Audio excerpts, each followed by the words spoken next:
कबीर जी का ज्ञान उनके विपरीत था और शास्त्रों के अनुकूल था। अब वो शास्त्रों के ज्ञाता माने जाने वाले ऋषि और ब्राह्मण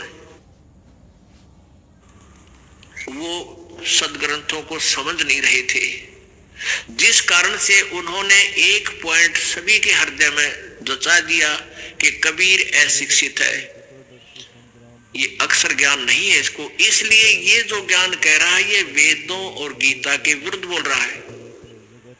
तो इस बात का दाव उन नकली गुरुओं संतों का लगा रहा कि भाई सचमुच कबीर जी तो अशिक्षित है, अक्षर ज्ञान नहीं, और ये जो संस्कृत भाषा बोलता है ये वेदों और पुराणों का जानकार है, क्योंकि वो सभी शास्त्र संस्कृत भाषा में लिपिबद्ध थे। जिस कारण से हम अपने भगवान को भगवान नहीं मान सके, क्योंकि हम वेदों और गीता को नहीं समझ सके। आज वेदों और गीता जी ने सिद्ध कर दिया कि कबीर भगवान है, और जिनको हम भगवान मानते थे वो नासवान है। अब आगे क्या बताते हैं, गुरु जी के सामने किस प्रकार अधीन रहे। गरीबदास जी परमात्मा भी कहते हैं, गरीबदास जी भी कहते हैं अपने भगवान कबीर जी की के द्वारा प्राप्त ज्ञान को, गुरुद्रोही की पेड़ पर जय पग आवे बीर, 84 निश्चय पड़े सतगुरु कहे कबीर। जो गुरु जी का विरोधी हो जाता है, गुरुद्रोही बन जाता है, जो नाम त्याग जाता है, फिर अपने ढंग से बकवाद करता है, गुरु जी की निंदा करता है, वो गुरुद्रोही कहलाता है। और उसका फिर आपने संग नहीं करना, उसके साथ बात भी नहीं करनी चाहिए। तो उसके विषय बताते हैं, गुरुद्रोही की पैड़ पे जय पग आवे बीर, यानी उसके कदम में कदम नहीं मिलावे, पैड़ पे पैड़ रखना, उसका सहयोग संग नहीं करे, उसकी बातों की हाँ में हाँ नहीं मिलावे। तो कहते हैं गुरुद्रोही की पैड़ पे जय पग आवे बीर, 84 निश्चय पड़े सतगुरु कहे कबीर। अब कहते हैं, दो कर जोड़ गुरु के आगे, करबो विनती चरना लागे, अति शीतल बोले सब बहना, मिटे सकल कपट के बहना, हे गुरु तुम हो दीन दयाला, मैं हूं दीन करो प्रतिपाला, बंदी छोड़ मैं अति अनाथा, बहुत जल बूढ़त पकड़ो हाथा, नमर हो बातें करे। दो कर जोड़ गुरु के आगे, करबो विनती चरना लागे, अति शीतल बोले सब बहना, मिटे सकल कपट के बहना। और कैसी याचना करे, हे गुरु तुम हो दीन दयाला, मैं हूं दीन करो प्रतिपाला, बंदी छोड़ मैं अति अनाथा, भवजल बूढ़त पकड़ो हाथा। दीजो उपदेश गुप्त मंत्र सुनावो, जन्म मरण भव दुख छुड़वाओ।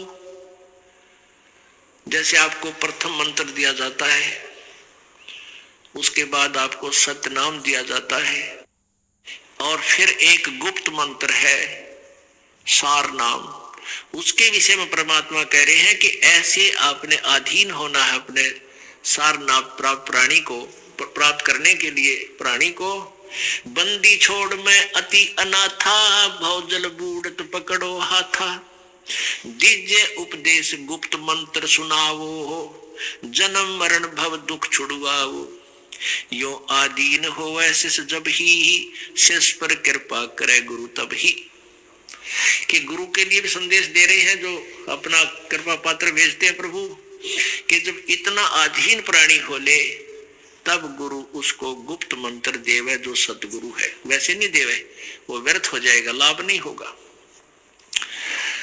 कैसे नहीं होगा? जैसे एक समुद्र में सीप होती है, सीप, और उस सीप में एक प्राणी होता है, जैसे आपने शंख देखे होंगे, शंखले से इस टाइप का ये जीव का ऊपर कवर होता है। तो उसमें एक सीप में एक जीव एक सीप होती है, जीव ही होता है वो, उसका कवर ऐसा होता है, उसका शरीर जैसा शंख का आपने देखा होगा, ऐसा उसका शरीर होता है।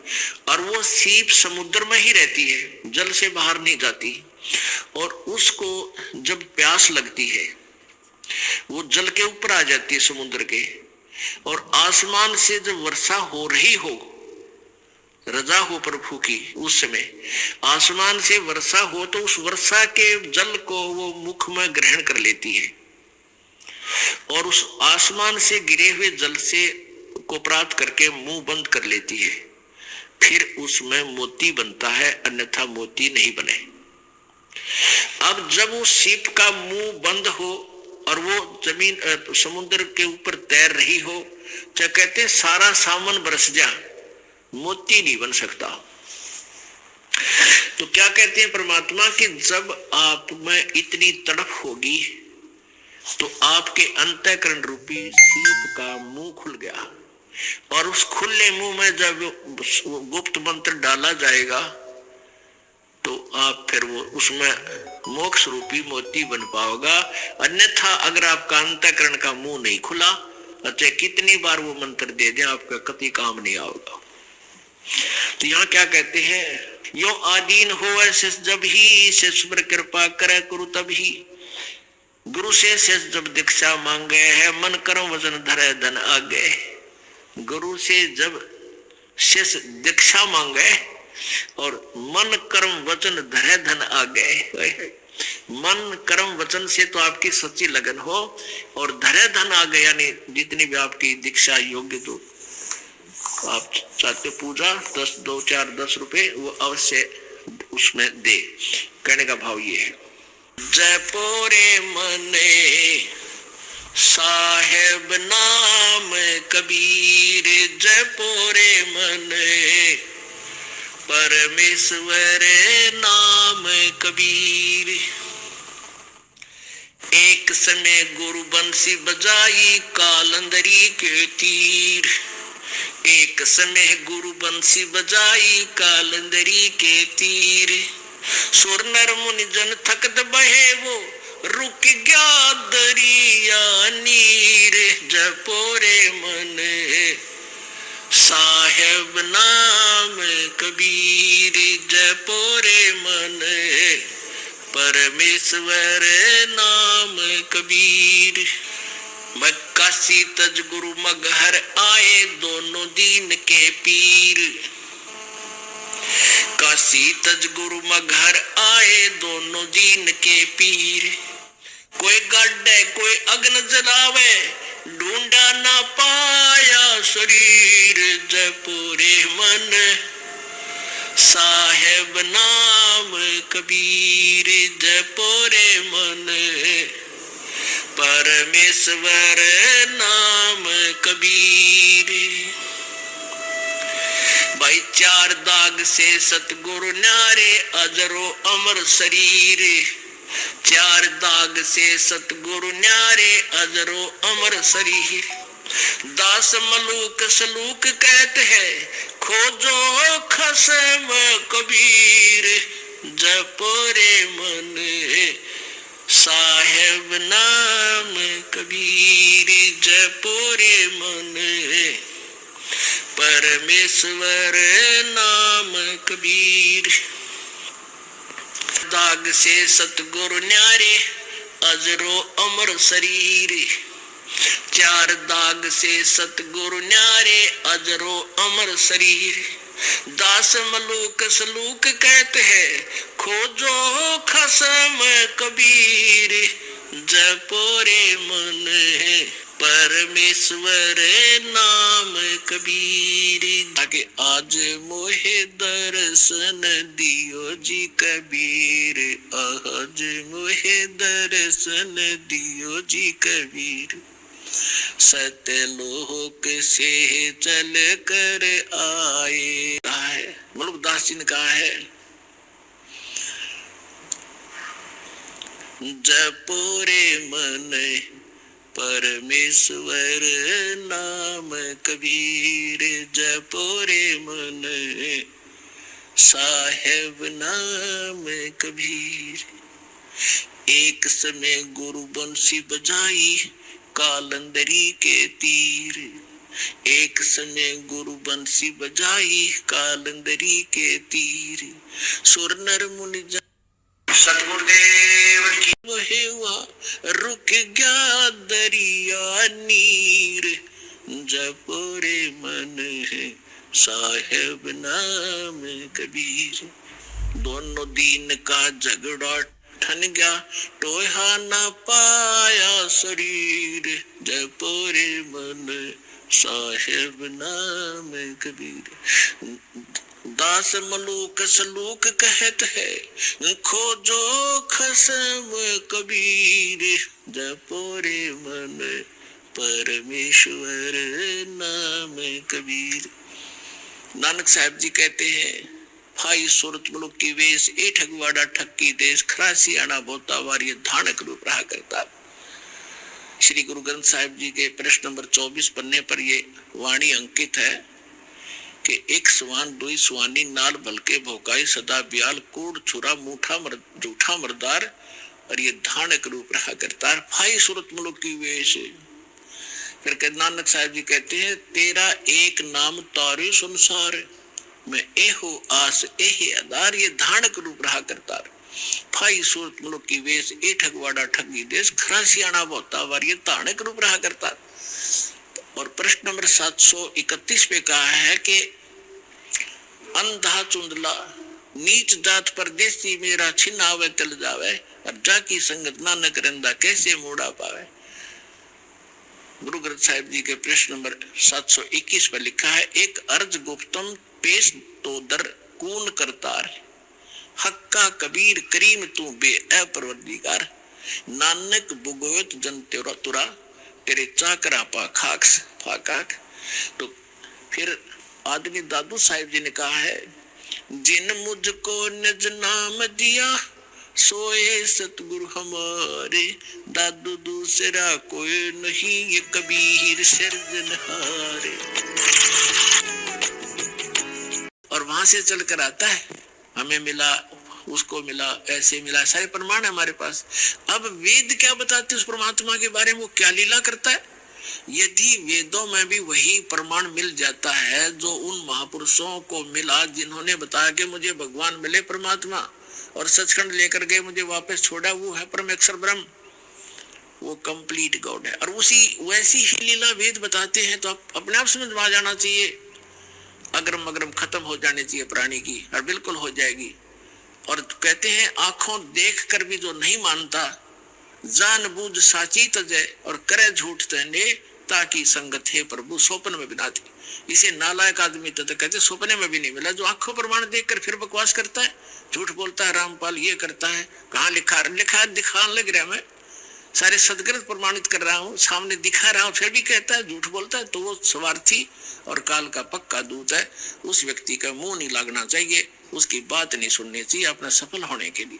आप जी को इतना स्पष्ट हुआ कि परमात्मा जब शिशु रूप धारण करके आता है दूसरी सतिथि में, 3 प्रकार से हमारा धारण पोषण करता है, हमारा कल्याण करने के लिए 3 प्रकार के शरीर में वो लीला करता है। एक तो सतलोक में रहता है, वहां तो बहुत तेजों में शरीर है, वहां से हल्का तेजपन रूप बना करके, और दूसरे सतिथि में एक शिशु रूप धारण करके प्रत्येक युग में परमात्मा मिलते आते हैं, ऐसा लीला करते हैं। उनकी यही लीला परवरिश की लीला कुंवारी गांव से ही होती है। और तीसरी स्थिति में वो महात्मा साधु संत का रूप बना के कभी भी कहीं प्रकट हो जाते हैं और अपनी अच्छी आत्माओं को मिलते हैं, उनको ज्ञान समझाते हैं। उनके विषय में आपको बहुत बार बताया है कि किन किन महापुरुषों को वो मिले हैं, और उन्होंने फिर बताया कि हमको परमात्मा मिले अनंत कोट ब्रह्मांड का एक रति निभार, और सतगुरु पुरुष माने परमात्मा भगवान कंप्लीट गॉड कबीर है, कुल के सिरजनहार। अब वेद क्या बताते हैं परमात्मा की महिमा, क्योंकि परमेश्वर ने कहा कि वेद मेरा भेद है, मैं ना मिलूं वेदन के माही, और जौन वेद से मैं मिलूं वो वेद जानते नहीं। जगत गुरु तत्वदर्शी संत रामपाल जी महाराज क्या बताते हैं, मनुष्य जीवन करना क्या चाहिए था, हम कर क्या रहे हैं। जब मनुष्य को हृदय में खटक लगती है, जब उसके सारे विचार बैरागी हो जाते हैं। अब जगत गुरु क्या बताते हैं, किन किन महापुरुषों को परमात्मा के दर्शन हुए, लेकिन हम थोड़ा सा काम भी नहीं छोड़ सकते। जब किसी महापुरुष को कबीर देव भगवान की भक्ति में लीन हो जाता है, उसको खाने पीने का भी होश नहीं रहता, और वह सोचता है हम किस गंदे लोग में पड़े हैं। कबीर देव भगवान कहते हैं, जब भक्त इस स्थिति में आ जाता है तो घर वाले सोचते हैं कि वह बीमार हो गया, और वेद को बुलाया जगत गुरु तत्वदर्शी संत रामपाल जी महाराज बताते हैं कि पुण्य आत्माओं एक छोटा सा उदाहरण देंगे जो आपके लिए जीवन में सक्सेसफुल होगा। जैसे कि प्रेरणा देने वाले प्राणी तो बहुत होंगे, सच्चा मार्गदर्शन न मिलने से वो परिवर्तन भी विफल जाता है। गोपीचंद राजा थे, भर्तरी राजा थे, प्रेरणा पाकर घर त्याग दिया, गोरखनाथ के पास फंस गए, आकाश से गिरे खजूर में अटक गए। अब सोचना आप कितने पूर्ण कम प्राणी हो। आप एक सिंपल आत्मा नहीं हो, आप आगे आगे कबीर दास भगवान आपके पीछे पीछे दौड़ रहे हैं। फिर जगत गुरु तत्वदर्शी संत रामपाल जी महाराज बताते हैं, ऐसे ही एक शेख फरीद नाम का पूर्ण कमी प्राणी मुसलमान धर्म में जन्मा, बचपन से ही घर त्याग दिया, एक अज्ञानी गुरु का फंस गया। उसके गुरु ने आश्रम बना रखा था। उसके आश्रम में 7-8 शिष्य रहते थे, प्रतिदिन एक की सेवा लगती थी। शेख फरीद आज्ञाकारी शिष्य था, वो गुरु की सभी आज्ञा का पालन करता था। उसे देखकर बाकी के सभी शिष्य उसे चिढ़ते थे, लेकिन गुरु बहुत ही खड़ूस और क्रोध वाला था। अगर कोई भी जरा सी गलती करता था, उसे डंडों से कूटता था। लेकिन शेख फरीद परमात्मा पाने के लिए निकली आत्मा थी, सर दधा की बाजी लगा रखी थी कि गुरुजी कुछ भी कह दे, उसकी आगे का पालन करना। बाकी शिष्य को शेख फरीद से ईर्ष्या होगी थी। वह सोचते थे कि गुरुजी इसको ज्यादा महत्व देता है। प्रतिदिन एक शिष्य की सेवा लगती थी, उसी शिष्य को ही गुरुजी के सारे कार्य करने पड़ते थे। गुरुजी खाना खाने के बाद हुक्का पिया करते थे। अगर उसको खाना खाने के बाद हुक्का ना मिले तो गुरुजी क्रोधित हो उड़ाते थे। जब शेख फरीद की सेवा की बारी आई तो उसने गुरुजी को खाना खिलाने के बाद जैसे ही हुक्का भरने लगा तो बाकी शिष्यों ने आग बुझा दी। तेज हवाएं और बारिश हो रही थी। शेख फरीद ने सोचा नजदीक गांव है, वहां उसने धुआं उठता देखा।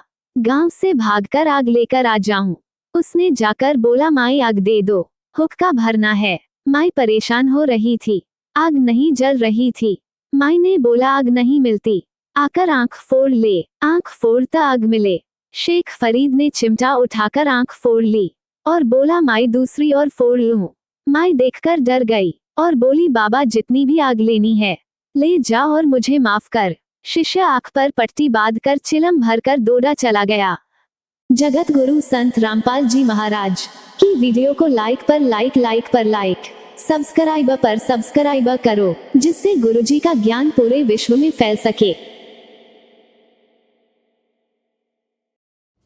परमपिता परमात्मा कलयुग में कबीर देव नाम से प्रकट हुए थे। जगत गुरु तत्वदर्शी संत रामपाल जी महाराज की जय। जगत गुरु तत्वदर्शी संत रामपाल जी महाराज एक ऐसे समाज का निर्माण करना चाहते हैं जो सभी बुराइयों से दूर हो, नशा मुक्ति से दूर हो, रिश्वतखोरी से दूर हो, दहेज प्रथा से दूर हो, सभी बीमारी और कष्ट से दूर हो। जगत गुरु तत्वदर्शी संत रामपाल जी महाराज का सत्संग सुनने से ही मनुष्य के ये सभी कष्ट दूर हो जाते हैं। जगत गुरु तत्वदर्शी संत रामपाल जी महाराज विश्व में एक अकेले ऐसे संत हैं जो पूर्ण ज्ञान की प्राप्ति करवाते हैं। जगत गुरु तत्वदर्शी संत रामपाल जी महाराज का सत्संग सुनने से ही मनुष्य को मोक्ष की प्राप्ति होती है। जगत गुरु तत्वदर्शी संत रामपाल जी का सत्संग यूट्यूब के द्वारा या पुस्तकों के द्वारा